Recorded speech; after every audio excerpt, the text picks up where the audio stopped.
December 25, 1991. More than 1,200 Soviet military bases stocked with $500 billion worth of tanks, missiles, and secrets fell silent overnight. 500,000 soldiers stationed abroad, cut off from orders and from their country, faced chaos as their empire dissolved at 7:32 in the evening. The world remembers the collapse. But what became of the abandoned arsenals, the lost nuclear sites, and the lives frozen inside them? The real story of what happened next is far more unsettling than you think. At 7:32 in the evening on December 25, 1991, a single act in Moscow sent shockwaves across continents. The Soviet flag came down over the Kremlin, and with it, the command structure of the world's largest military empire vanished in an instant. Over 1,200 military bases, ranging from missile silos in the Kazakh steppe to radar domes on the Arctic ice, were suddenly orphaned. Orders stopped flowing, supply lines snapped. In East Germany alone, more than 300,000 Soviet troops found themselves cut off, their bases now stranded in a foreign country that no longer answered to Moscow. Across Eastern Europe, the numbers multiplied, 500,000 soldiers stationed outside Russia's new borders, all left in limbo. The scale defied imagination. The Soviet Union had poured hundreds of billions of dollars into concrete, steel, and secrecy, building fortresses meant to last forever. Submarine pens carved into cliffs, entire underground cities, and airfields that stretched for miles, all served a superpower that believed it would never fall. Overnight, these installations lost their purpose and their protection. Officers waited for orders that never came. Payrolls and rations stopped without warning. In some places, base commanders locked their gates and waited. In others, soldiers simply walked away. The machinery of empire, built at staggering cost, ground to a halt. The world's most formidable arsenal was now a patchwork of abandoned strongholds, each one a question mark left behind by a vanished state. Wunsdorf, once the beating heart of the Soviet military in East Germany, became a city of ghosts almost overnight. 75,000 soldiers and their families were ordered to leave, cramming lives into convoys bound for a homeland many had never seen. The evacuation stretched over 18 months, left behind more than just empty buildings.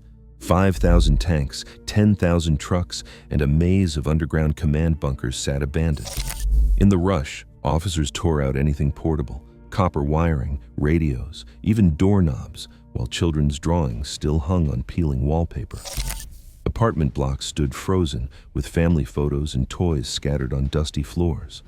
Diaries and letters told of confusion, fear, and the silence that followed the last departing train.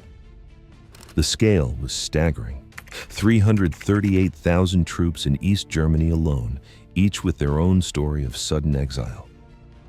Wunsdorf's avenues, once filled with marching boots and parade banners, turned eerily quiet.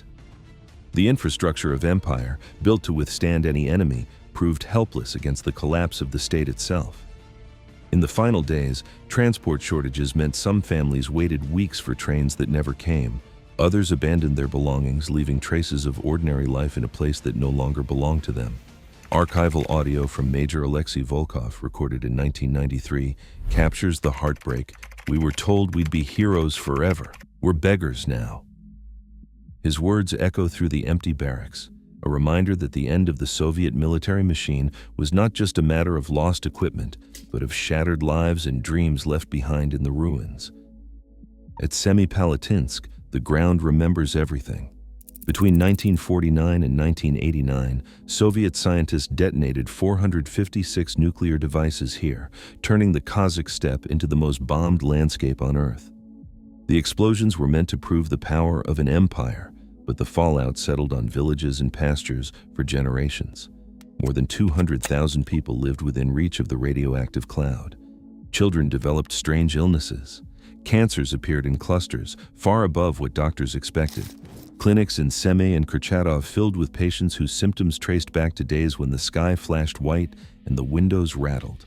After 1991, the base was left open, its bunkers and tunnels barely secured. Scrap hunters picked through the ruins, sometimes carrying off metal that glowed faintly in the dark. In 1994, foreign teams quietly removed 600 kilograms of weapons-grade uranium, enough for dozens of bombs, before it could disappear onto the black market. Decades later, the scars remain. The soil still holds the memory of each blast, and the people still pay the price. A survivor once wrote, "We are the children of the polygon. Our shadows are longer than our lives." North of the Arctic Circle, the legacy of the Soviet Northern Fleet still rusts beneath the waves. After 1991, nearly 160 nuclear submarines, once the pride of Soviet engineering, were left to decay in cold fjords and harbors. Crews abandoned their posts, leaving behind 45 nuclear reactors, many still loaded with radioactive fuel. At Andreeva Guba, a remote storage site, 22,000 spent fuel assemblies sat stacked in crumbling concrete, their containers leaking after decades of neglect. Engineers who stayed on described the silence. No orders, no money, only the distant groan of ice against steel hulls. Corrosion ate through reactor casings, and radioactive water seeped into the Barents Sea, threatening fishing grounds and coastal villages. Western governments stepped in, funding a $300 million cleanup that would drag on for more than 20 years. Even so, the work remains unfinished. For every submarine dismantled, another lies half-submerged, its reactor a silent hazard. The cost ledger grows, but the true price is measured in poisoned water and the anxiety of those who live along these frozen coasts. The Empire's ghost fleet lingers, a reminder that some dangers cannot be buried or forgotten. 15 cities, once erased from maps, found themselves suddenly exposed to a world that had forgotten them. These closed cities, places like Ozersk, Seversk, and Zheleznogorsk, were home to nearly 1.5 million people. Built for secrecy, they produced the plutonium and the warheads that powered the Soviet arsenal. After the collapse, their borders opened, but the flow of money stopped. Scientists and workers went unpaid for months. Families who had been promised security were left with nothing. In Ozersk, a resident described the new reality. "We are prisoners of a country that does not exist." Desperation filled the vacuum. Some residents tried to sell nuclear materials on the black market, risking everything for a chance at survival. Others faced choices no one had prepared them for: stay and hope for help that never came, or leave and carry the secrets of the Soviet nuclear program into a new and uncertain world. Over 100,000 families were left homeless, forced out of company apartments as utilities failed and local authorities ran out of resources. The despair was crushing. Between 1991 and 1995, at least 2,000 officers and workers took their own lives. The numbers are staggering, but behind each statistic lies a life uprooted by the collapse of a system that once seemed unbreakable. Shikani, deep in the Russian heartland, once stored 40,000 tons of chemical weapons, enough nerve gas and blister agent to poison entire regions. After the collapse, security unraveled quickly. Guards went unpaid, fences were cut, and local families began reporting strange illnesses and contaminated wells. Decades later, the promise of safe disposal remains unfulfilled. The agreement between the US and Russia to neutralize these stockpiles, signed in 1997, missed deadline after deadline.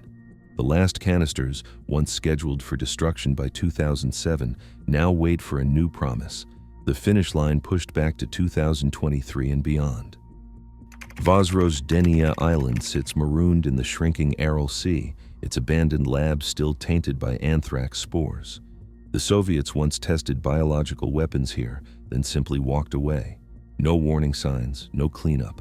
Wind and water spread invisible threats, and locals live with uncertainty about what still lingers in the dust. Baikonur stands apart, a living relic leased to Russia for $115 million a year. Its launch pads still echo with rocket fire, but 40,000 people remain in a Russian enclave surrounded by Kazakh soil. That town is an island of the old empire. Elsewhere, the ruins attract a different crowd.